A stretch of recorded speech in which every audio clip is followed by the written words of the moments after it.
ଏଣିକି ପହଞ୍ଚିବ ରାସନ ଘରେ, ଆଉ ଯିବାକୁ ପଡ଼ିବନି। ଓଡ଼ିଶା ସରକାରଙ୍କ ବଡ଼ ଘୋଷଣା।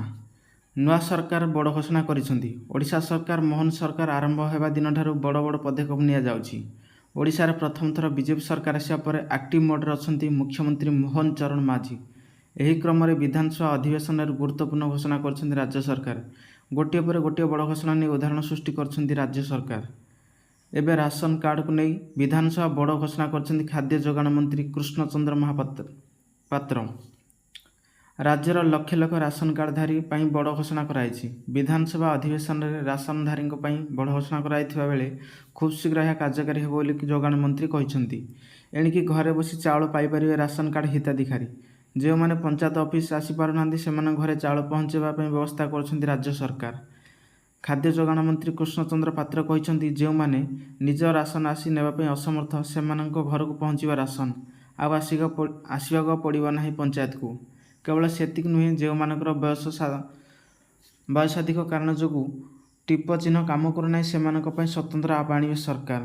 ଏନେଇ ବିଧାନସଭା ଲକ୍ଷ୍ମୀପୁର ବିଧାୟକଙ୍କ ପ୍ରଶ୍ନର ଉତ୍ତର ରଖିଛନ୍ତି ଖାଦ୍ୟ ମନ୍ତ୍ରୀ କୃଷ୍ଣଚନ୍ଦ୍ର ପାତ୍ର। ସେହିପରି ମନ୍ତ୍ରୀ କହିଛନ୍ତି, ବହୁ ଧନୀ ଲୋକ ବିଜେଡି ନେତାଙ୍କ ଜେରାରେ ହାତେଇଛନ୍ତି ରାସନ କାର୍ଡ। ପୂର୍ବ ବିଜେଡି ସରକାର ବିରୋଧରେ ଏନେଇ ବିଧାନସଭା ସାଂଘାତିକ ଅଭିଯୋଗ ଆଣିଛନ୍ତି ମନ୍ତ୍ରୀ। ମନ୍ତ୍ରୀ କହିଛନ୍ତି, ଆମ ବିଭାଗ ଭୂତ ଅଧିକାରୀଙ୍କ ଏବଂ ଧନୀ ଲୋକଙ୍କ ରାସନ କାର୍ଡ ବାଦ୍ ଦେଇଛନ୍ତି।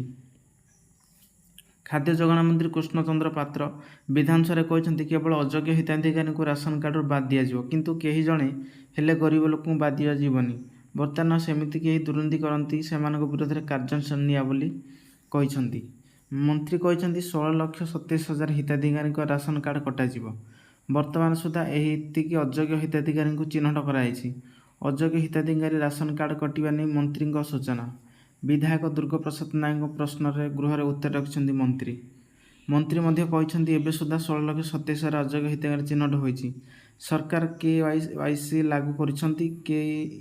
KYCକୁ ଲାଗୁ ହେବା ପରେ ଅଯୋଗ୍ୟ ହିତାଧିକାରୀଙ୍କ ନାଁ ଆପେ ଆପେ ଲିଷ୍ଟରୁ କଟିଯିବ। ସେହିଭଳି ନୂଆକରି 6,19,836 ରାସନ କାର୍ଡ ଆବେଦନ କରିଛନ୍ତି। ମନ୍ତ୍ରୀ କହିଛନ୍ତି, ଧନୀ ଲୋକ ବିଜେଡି ନେତାଙ୍କ ଜରିଆରେ ହାତେଇଛନ୍ତି ରାସନ କାର୍ଡ। ପୂର୍ବରୁ ବିଜେଡି ସରକାର ବିରୋଧରେ ଏନେଇ ବିଧାନସଭା ସାଂଘାତିକ ଅଭିଯୋଗ ଆଣିଛନ୍ତି।